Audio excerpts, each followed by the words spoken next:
ವೀಕ್ಷಕರೇ ನಮಸ್ಕಾರ, ನೀವು ನೋಡ್ತಾ ಇದ್ದೀರಾ ಆರ್ ಮ್ಯಾಕ್ಸ್ ಕನ್ನಡ. ನಾನು ಅಶ್ವಿನಿ ಭಟ್.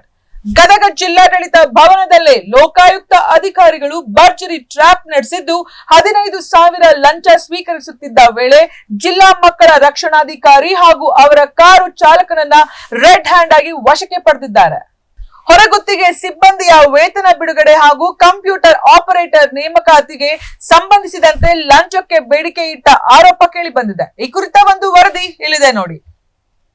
ಗದಗ ಜಿಲ್ಲಾಡಳಿತ ಭವನದಲ್ಲಿ ಲೋಕಾಯುಕ್ತ ಅಧಿಕಾರಿಗಳು ನಡೆಸಿದ ಕಾರ್ಯಾಚರಣೆಯಲ್ಲಿ ಜಿಲ್ಲಾ ಮಕ್ಕಳ ರಕ್ಷಣಾಧಿಕಾರಿ ರಫೀಕಹೆ ಹಳ್ಳೂರು ಹಾಗೂ ಅವರ ಕಾರು ಚಾಲಕ ಮೌಲಾ ಹುಸೇನ್ ಅವರು ಲೋಕಾಯುಕ್ತ ಬಲೆಗೆ ಬಿದ್ದಿದ್ದಾರೆ.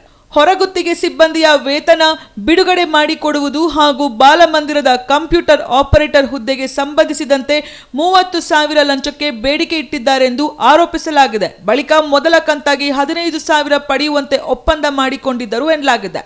ದೂರುದಾರರು ಲೋಕಾಯುಕ್ತಕ್ಕೆ ಮಾಹಿತಿ ನೀಡಿದ ಹಿನ್ನೆಲೆಯಲ್ಲಿ ಪೂರ್ವ ನಿಯೋಜಿತ ಕಾರ್ಯಾಚರಣೆ ನಡೆಸಿದ ಅಧಿಕಾರಿಗಳು ಚಾಲಕ ಮೌಲಾ ಹುಸೇನ್ ಅವರ ಮೂಲಕ 15,000 ಹಣ ಸ್ವೀಕರಿಸುತ್ತಿದ್ದ ವೇಳೆ ಇಬ್ಬರನ್ನು ರೆಡ್ ಹ್ಯಾಂಡ್ ಆಗಿ ವಶಕ್ಕೆ ಪಡೆದರು.